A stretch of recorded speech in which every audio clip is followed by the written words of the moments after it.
Then the next topic is time factor. Okay, so it is important factor when two sine waves of same frequency and differ in phase under observation. ठीक आहे. आता time factor term कधी येते, जेव्हा दोन sign waves असतात, त्याची frequency same असते बट फेज डिफरन्स असतो. Okay, means consider two signals with phase difference 60%. Okay, and frequency is 100 hertz. Okay, आता फ्रिक्वेन्सी 100 हर्ट्स असेल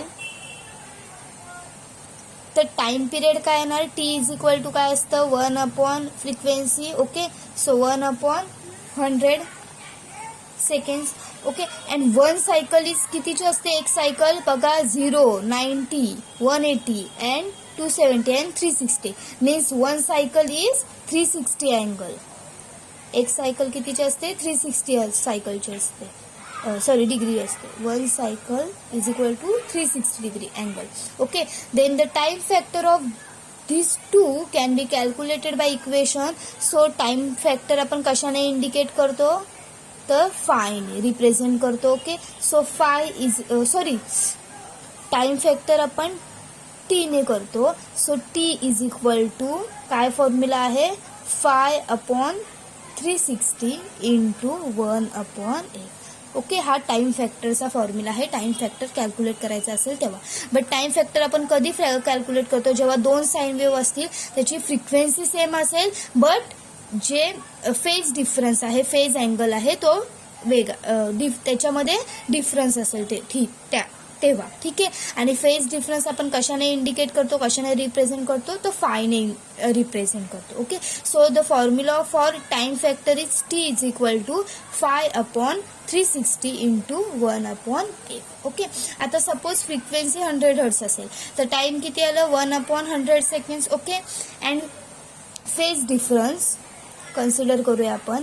फेज डिफरन्स दोन एसी वेव्ह मधला 60 डिग्री असेल आणि फ्रिक्वेन्सी 100 हर्ट्स असेल, तर टाइम फॅक्टर काय येणार, T is equal to 5. Phase difference किती आहे, 60 degree upon 360 into 1/100. Okay, means answer is 1/600 seconds. Okay, हे जस्ट तुम्हाला एक्झाम्पलसाठी, where phi is phase difference and F is frequency of two signal. Means दोन्ही सिग्नलची frequency same असणार but phase डिफरन्सलाच आपण काय बोलतो, फाय बोलतो. ती किती इथे आपण कन्सिडर केली, 60. सो टाइम फॅक्टर आपण काय कशाने कॅल्क्युलेट करतो, काय formula, T is equal to 5 means phase difference upon 360 का घेतलं, कारण वन सायकल किती असते, 360 डिग्रीची, into 1/8 means time period. Okay,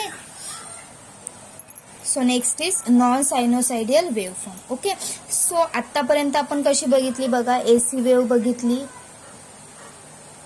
sign wave मध्ये positive negative. Okay, it's varying its direction and magnitude with respect to time, but AC voltage need not always mean to sine wave.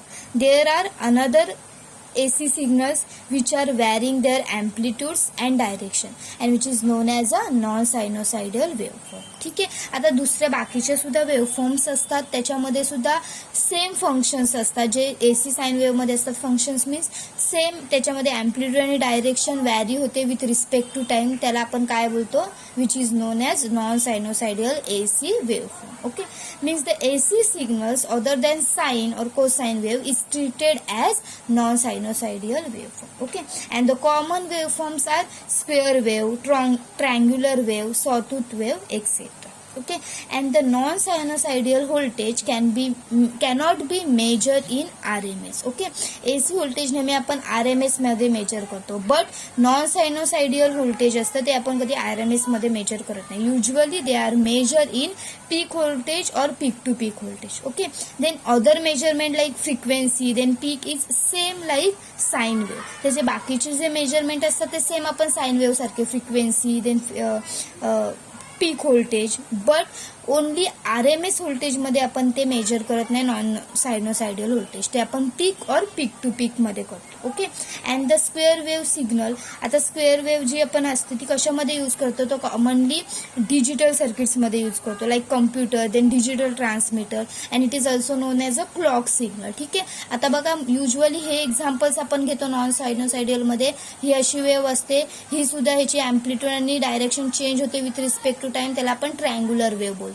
Then he आहे square wave आहे, ह्याला आपण square wave बोलतो. Commonly आपण digital सर्किट्समध्येच use करतो, कॉम्प्युटरमध्ये वगैरे, त्यालाच आपण क्लॉक सिग्नल सुद्धा बोलतो.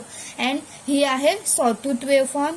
ठीक आहे. ही तुम्हाला 12th स्टँडर्डला स्टडी करायला असणार आहे. सॉटूथ वेव्ह फॉर्म आपण usually as a time based signal म्हणून CRO मध्ये यूज करतो. ठीक आहे. CRO मीन्स कॅथोड रे ऑसिलोस्कोपमध्ये टाइम बेस्ड जनरेटर म्हणून आपण सॉटूथ वेव्ह फॉर्म यूज करतो.